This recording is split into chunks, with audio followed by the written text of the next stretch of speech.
Hotel में ना एक बाबा जी बर्तन मांजते थे, बूढ़े आदमी थे, 70 साल के करीब उम्र थी। उनका एक बेटा था, एक बहू थी, एक पोता था, लेकिन वो बेचारे बेटा बीमार रहता था तो लिहाजा वो खुद मजदूरी करते थे। कहते हैं एक दिन वो बाबा जी मेरे पास आए, कहने लगे मेम साहब 2-4 दिन की छुट्टी चाहिए। तो मैंने कहा खैरियत है? कहने लगे मैडम मेरा बेटा फौत हो गया। बेटा, आपको पता है बाप का जनाजा पढ़ना आसान है, बेटे का जनाजा उठाना बड़ा मुश्किल काम। कहती है मैं कुछ लिख रही थी, मेरे हाथ से कलम गिर गया, मैंने खुद गाड़ी भेजी, बाबा जी गांव चले गए जहां वो रहते थे। कहती 2-3 दिन के बाद मैं और मेरा शौहर गए तो रास्ते में हम बातें कर रहे थे कि क्या ताज़ियत करेंगे, एक ही बेटा था, कोई रिश्तेदार भी नहीं, तो उसकी तो कायनात उजड़ गई, किन लफ्जों से उसे ताज़ियत क्या कहेंगे। कहते जब हम गए तो वो टूटी हुई चटाई पे बैठा था, कुछ लोग करीब थे, हमने जाके कहा बाबा आप मुसलमान हैं, हम आपको क्या नसीहत करें, एक ही बेटा था, कि किस तरह करके हम आपको तसल्ली दें। तो कहते उसने आंखें खोली, बूढ़ी आंखों में ईमान की रोशनी, कहने लगा बीबी क्या ताज़ियत की बात करती हो, मैंने को पैसे जमा करा के बेटा लिया था, खुदा ने फजल से दिया था, अदल से ले गया है, मैं अपने रब के फैसले में बड़ा राजी हूं। अल्लाहु अकबर। वो खातून कहती है कि वो बाबा जी से मैंने कहा कि चलो आप 1 महीने की छुट्टी कर ले, तो कहने लगा नहीं मैडम मैं मुसलमान हूँ, मुफ्त की रोटी नहीं खाता, मजदूरी करके खाता हूँ, मैं इंशाल्लाह 2-3 दिन के बाद काम पे आ जाऊंगा। कहते हैं वो चंद दिनों के बाद आ गया, अल्लाह की कुदरत के अभी 2-3 माह गुजरे थे, फिर आया, मैडम छुट्टी चाहिए कुछ दिनों की। मैंने कहा खैरियत है? कहने लगे वो मेरी बहू भी हार्ट अटैक से फौत हो गई। कहते अब मैं भी तड़प गई और ईसाई हो कि मेरी आंखों में आंसू आ गए। मैंने कहा घर का दरवाजा बंद हो गया, अब ये बेचारा क्या करेगा। वो अपने शौहर के गम में हार्ट अटैक से फौत हो गई।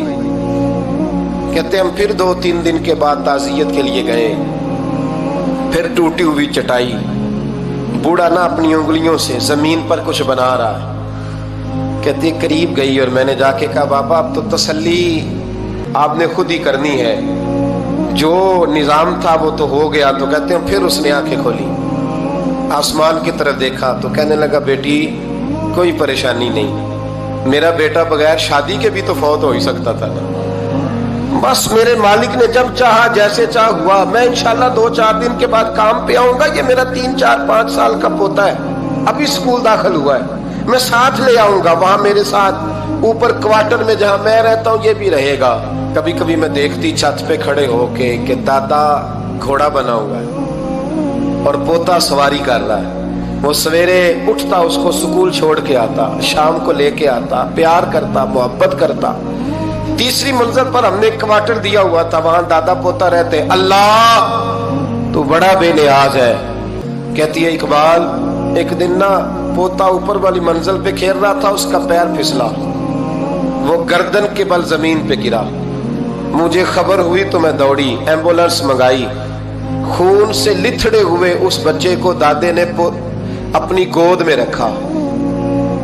और जब हम अस्पताल की तरफ गए तो हॉस्पिटल बाद में आया, जनाबे इजराइल पहले आ गए और कहते हैं वो गोद में दम तोड़ गया। फिर दादे ने उसे अपने हाथों से गुस्ल दिया, फिर उसने अपने बूढ़े हाथों से कब्र खोदी और फिर मिट्टी डाल के कहने लगा इन्ना लिल्लाहि व इन्ना इलैहि राजिऊन, जे सोना ही मेरे दुख विच राजी, जे सोना ही मेरे दुख विच राजी। फिर सुख नू चुल्ले डावा। कहते वो मिट्टी डाली उसने और जब वो वापस पलटा तो मैं बाजू से थाम के होटल करीब लाई और मैंने उसके करीब कहा कि बाबा तू टूट गया है, तू बिखर गया है। तो कहते यूं उसने हाथ रखे और यूं आंसू छटक दिए। कहने लगा मैडम क्यों क्यों, मेरे अंदर कोई अकीदा नहीं, मैं कोई लवारस हूं, मेरा कोई रब नहीं, मैं क्यों परेशान रहूंगा, मैं तो पका हुआ फालू, थोड़े दिन गुजरेंगे कब्र में जाऊंगा और जब जन्नत में जाऊंगा तो अल्लाह मेरी बेटे से भी मुलाकात कराएगा, मेरे पोते से भी मुलाकात कराएगा, मेरा रब सारी मुलाकातें करा देगा, मैं अपने अल्लाह की रजा पे बड़ा राजी हूं। वो खातून कहती है मेरा और मेरे शौहर का कलेजा फटने लगा।